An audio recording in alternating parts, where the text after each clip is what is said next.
Hi friends, மாடித்தோட்டத்தில் இன்னைக்கு அழகான ஒரு பூச்செடியை பார்க்கலாம் வாங்க. இந்த செடியின் பேர் இஜிப்சியன் ஸ்டார் கிளஸ்டர் அல்லது ஸ்டார் ஃப்ளவர் கூட சொல்கிறாங்க. இந்த பூக்கள் நட்சத்திரங்கள் ஒரு கொத்தாக இருப்பதைப் போல இருக்குங்க. இந்த பூக்களை பார்த்து கொண்டே இருக்கலாம் போல இருக்குங்க.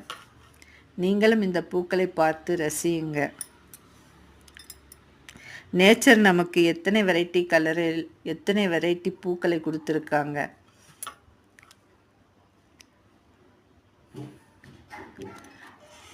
காலையில் மாடியில் ஒரு ரவுண்டு போய்விட்டு இந்த பூக்களை எல்லாம் பார்த்தாலே ரொம்ப ஃப்ரெஷ்ஷாக இருக்குங்க.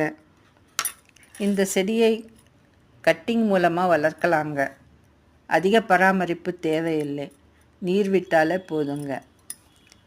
வீடியோவை லைக் பண்ணுங்கள், ஷேர் பண்ணுங்கள், சப்ஸ்கிரைப் பண்ணுங்கள். Enjoy gardening.